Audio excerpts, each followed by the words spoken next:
Assalamualaikum warahmatullahi wabarakatuh. Kali ini aku akan membuat resep hantaran dari bahan beras ketan putih. Nah, seperti apa proses cara pembuatannya? Simak terus video berikutnya.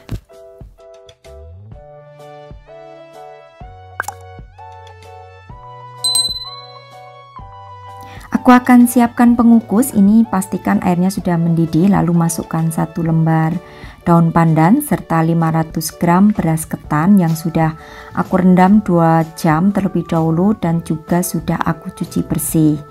Nah, kemudian kukus selama kurang lebih waktunya 30 menit dengan menggunakan api yang sedang cenderung kecil. Jangan dibuka tutup ya untuk tutupnya.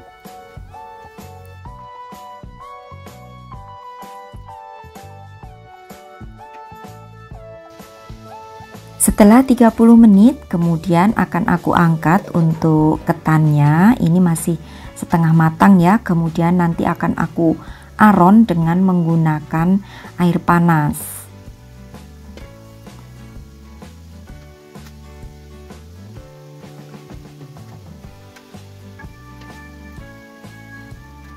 Untuk daun pandannya bisa diangkat terlebih dahulu ya.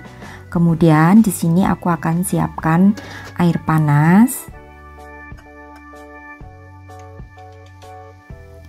Untuk air panasnya di sini sebanyak 300 ml yang aku tambah dengan setengah sendok teh garam. Kemudian masukkan sedikit demi sedikit sambil diaduk ya untuk beras ketannya hingga tercampur rata untuk air panasnya ini. Nah, kalau sudah air panasnya masuk semua dan juga sudah merata, lalu di sini aku akan kukus kembali. Jadi untuk beras aronnya ini, beras ketan aronnya ini akan aku masukkan lagi ke dalam dandang atau dalam pengukus. Kemudian akan aku kukus lagi selama 20 menit hingga beras ketannya ini matang sempurna, tidak meletis ya istilah Jawanya.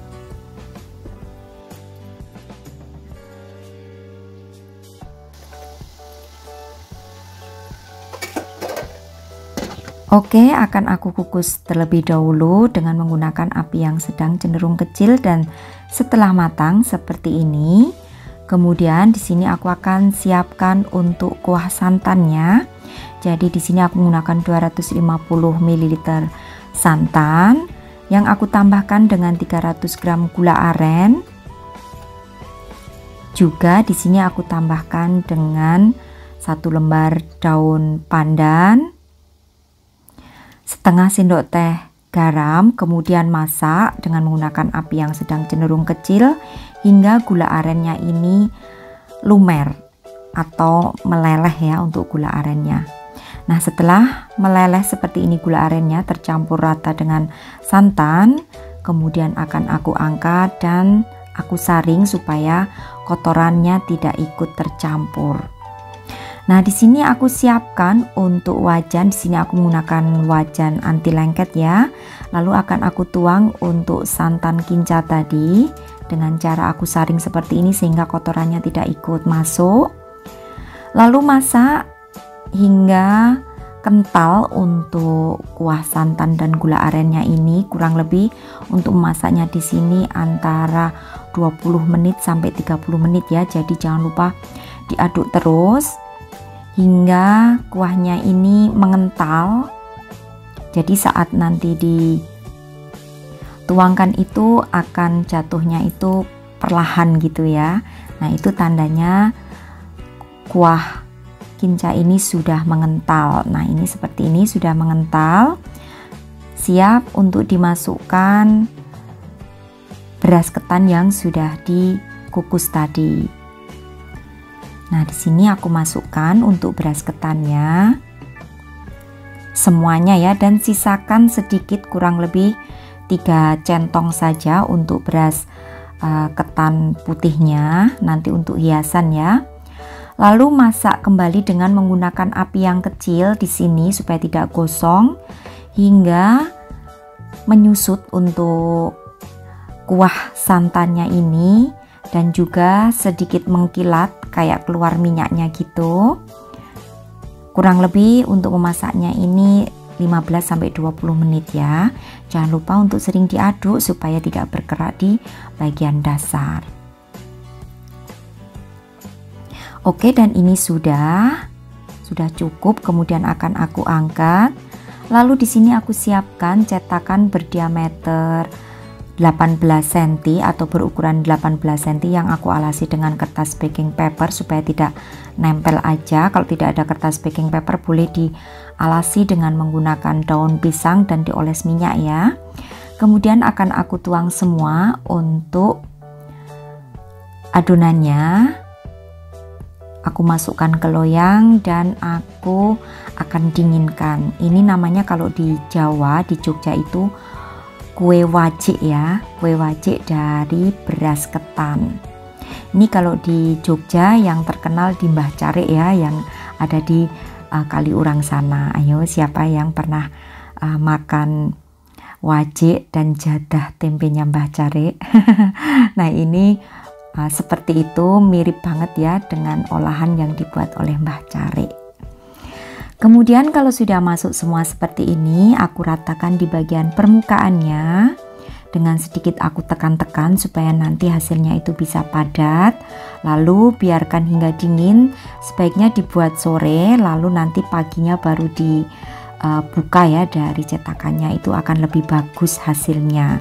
Tapi kalau tidak pun juga bisa disimpan hingga dingin kurang lebih 4 jaman baru nanti dikeluarkan dari cetakan. Oke, kita tunggu dingin dulu ya.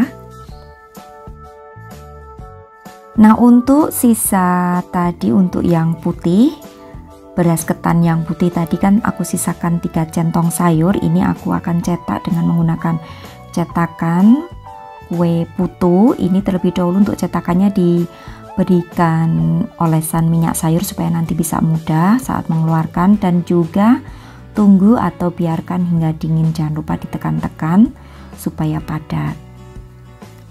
Oke, nah ini sudah aku diamkan kurang lebih 1 hari ya. Jadi aku buatnya pagi dan ini aku membukanya sore hari. Ini akan aku keluarkan dari cetakan. Nah, seperti ini hasilnya, sudah padat dan juga mengkilat. Tentunya rasanya juga akan legit dan mantap. Oke, ini aku buka dulu untuk kertas baking paper. Kemudian di sini untuk hantaran supaya tidak polos seperti ini akan aku berikan hiasan supaya lebih menarik. Ini bisa juga untuk ide jualan.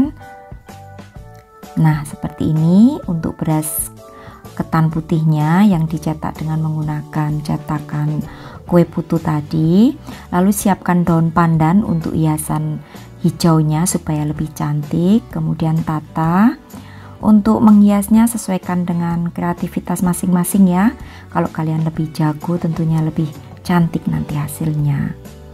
Oke, setelah seperti ini kemudian akan aku tambahkan dengan daun pandan.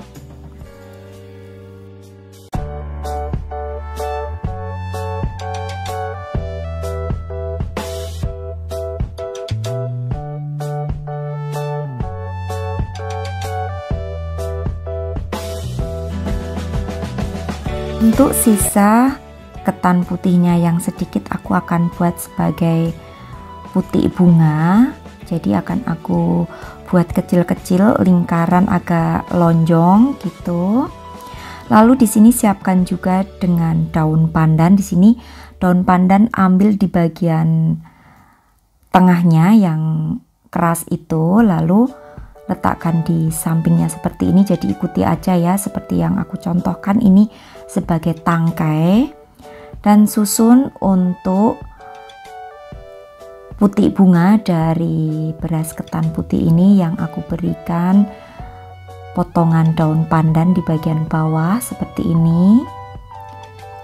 Nah, ini cocok banget ya untuk ide jualan atau ide hantaran saat pernikahan atau mungkin saat mau berkunjung ke saudara. Jadi supaya lebih cantik dan manis, hias untuk olahan ketan atau wajik ini dengan yang menarik supaya orang lebih tertarik.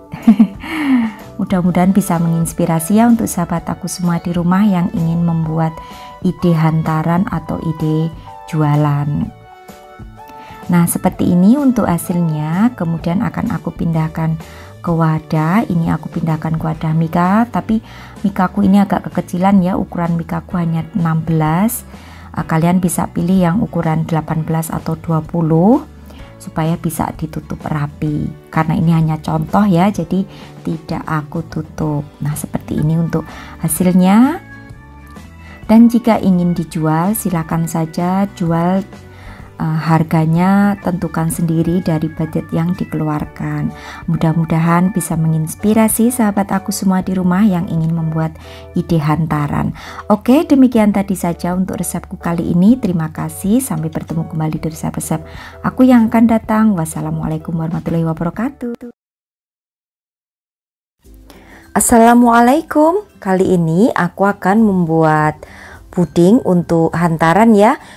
Juga bisa untuk dijual kembali. Nah, untuk video tutorialnya langsung aja yuk ke video berikutnya ya.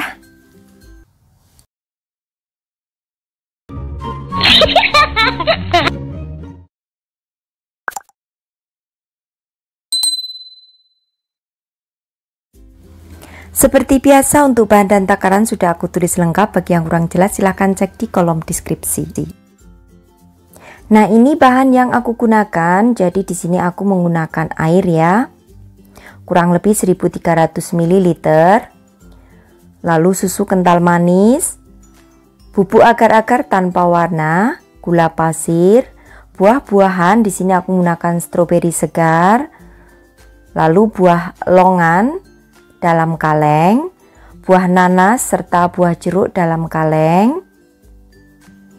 Nah, selanjutnya aku akan siapkan loyang nanti untuk tempat puding seperti ini ya. Ini berukuran 1400 ml. Jadi ini loyangnya aku menggunakan loyang aluminium foil yang sudah aku basahi sedikit dengan menggunakan air matang. Selanjutnya campur ada bubuk agar-agar, gula pasir. Nah, untuk susu kental manisnya nanti ya terakhir. Lalu setelah itu masak dengan menggunakan api sedang cenderung kecil hingga mendidih.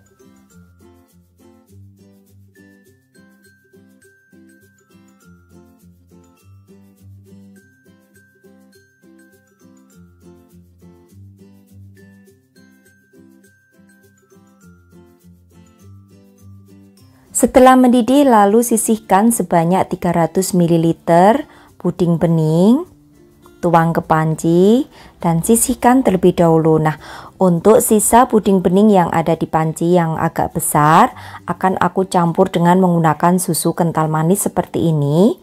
Aduk hingga tercampur rata, lalu tuang ke loyang aluminium foil yang kita siapkan tadi. Semuanya ya.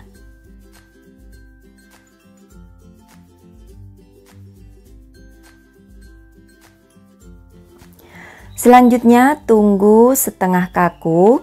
Jika disentuh dengan menggunakan ujung jari sudah tidak nempel di tangan, tandanya puding siap menerima lapisan di atasnya. Nah, ini sudah. Lalu akan aku susun untuk buahnya. Nah, di sini aku menggunakan buah kaleng yang praktis aja. Kalian bisa menggunakan buah segar ya untuk buah-buahannya. Silahkan sesuaikan dengan selera kalian masing-masing. Nah, kalau untuk dijual kembali, untuk satu loyang yang berukuran 1400 ml ini untuk puding buahnya, kalian bisa jual dengan harga Rp150.000. Nah, ini juga puding ini sangat cocok juga untuk hantaran atau buah tangan saat kita berkunjung ke saudara ataupun family.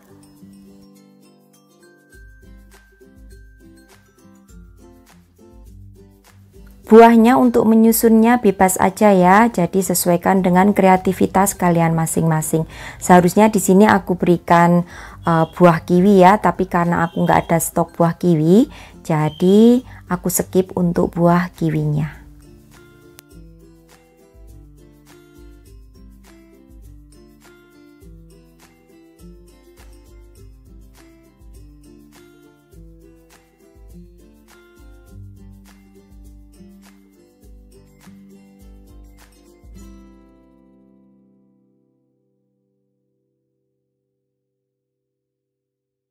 Nah, di sini jika kalian bertanya untuk buahnya bisa diganti dengan buah apa aja. Nah, ini sesuai dengan selera ya, dan juga sesuai dengan budget yang akan customer yang akan membeli puding kita. Kalian juga bisa kok menggunakan buah-buah yang mudah didapat atau mungkin agak murah.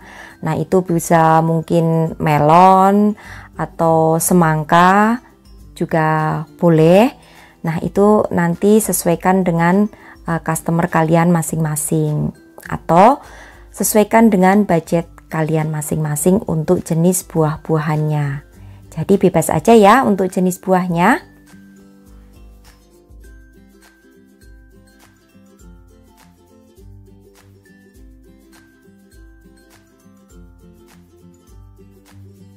Nah, jika buahnya sudah tersusun seperti ini, lalu untuk puding bening yang 300 ml tadi akan aku panaskan kembali hingga mendidih ya, karena sudah agak sedikit mengeras.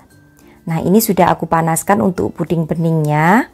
Lalu tuang ke permukaan buah hingga buahnya tertutup semua dengan puding bening. Lalu setelah itu biarkan puding hingga mengeras atau dingin. Kalian bisa simpan ya di kulkas kurang lebih 1-2 jam. Nah, saat disimpan jika ada kalian mau berikan ke dus, maka jangan dimasukkan ke dus dulu ya. Nanti untuk memasukkan ke dusnya kalau sudah mengeras supaya tidak ada uap yang ada di dus.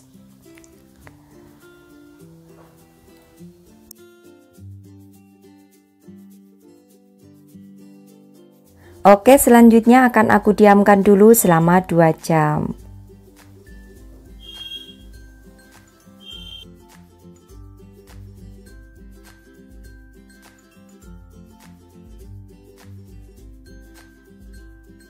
Nah, seperti ini ya untuk tampilan puding hantaran puding buah ala aku. Cantik sekali untuk buah tangan atau juga bisa kalian jual kembali. Untuk sahabatku semua yang ingin mencoba membuat puding hantaran ala aku, silahkan, sangat mudah dan juga praktis untuk bahan-bahannya. Dan bagi kalian yang ingin menjual kembali untuk puding hantaran buah seperti ini, saya doakan semoga jualan kalian laris manis dan juga pelanggannya akan banyak. Amin.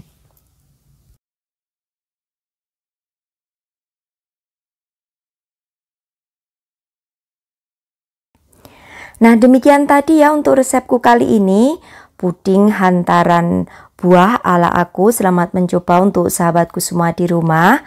Puding ini sangat sederhana dan juga bahan-bahannya sangat simpel.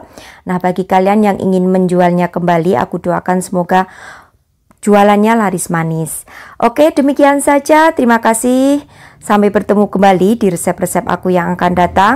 Wassalamualaikum warahmatullahi wabarakatuh. Bye-bye.